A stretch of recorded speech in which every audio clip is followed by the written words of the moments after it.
आणि आता महावितरणलाही पत्र सांगून भेटून आलोय. जलसंपदालाही सांगितलं. आज सातारा कलेक्टर साहेबांना आम्ही संघटनेच्या वतीनं एक निवेदन दिलं. त्या निवेदनामध्ये महाराष्ट्रामध्ये मोठ्या प्रमाणात दुष्काळी परिस्थिती, सुका दुष्काळची परिस्थिती आलेली आहे.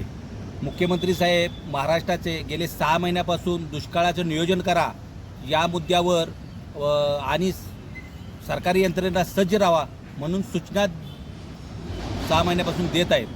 तरीसुद्धा आम्हाला या मुद्द्यावर प्रशासन झोपलेलं आहे असं वाटतंय. कारण कृष्णा नदीमध्ये सर्व पाणी दूषित झालेलं आहे आणि ते दूषित पाणी ज्या यंत्रणेने केले आहे त्यासुद्धा सरकारी यंत्रणा आहेत.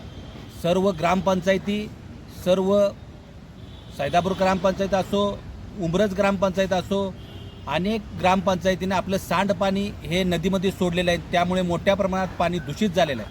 अक्षरशः त्यामधील मासेसुद्धा आज मृत पावलेली परिस्थिती आलेली आहे आणि तेच पाणी आमच्या लोकांना, शेतकऱ्यांना पिण्याची वेळ आलेली आहे.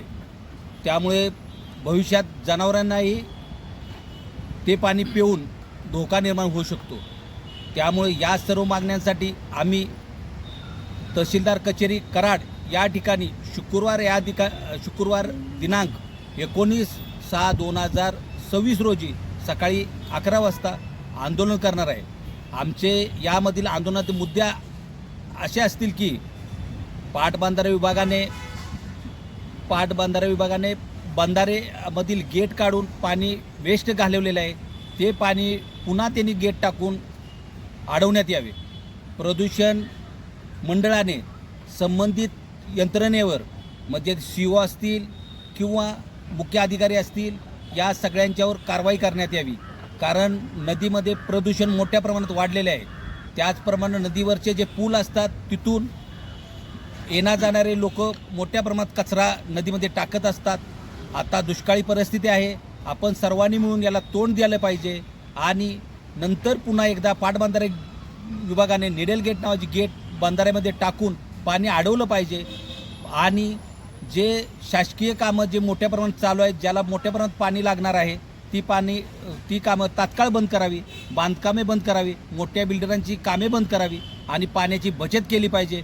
ज्याप्रमाणे पाटबंधारे मंत्री शेतकऱ्याला जे कायमस्वरूपी दम देत असतात की जर एखाद्याने उपसा जर नदीवरचा उपसा जर शेतीला केला तर त्यांच्यावर फौजदारी गुन्हे दाखल करेल.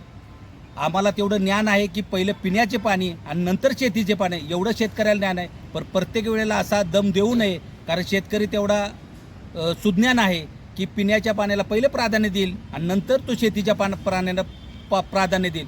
पण जे दूषित यंत्रणा जे दूषित तुमचे पाणी करत आहेत त्यांच्यावर मात्र तुम्ही कारवाई करावी. या सर्व मागण्यांसाठी आम्ही कराड तहसीलदार कचेरीवर शुक्रवारी दिनांक 19/6/26 रोजी सकाळी 11 वाजता आम्ही सर्व संघटना आणि नागरिकांना घेऊन मोर्चा काढणार आहे.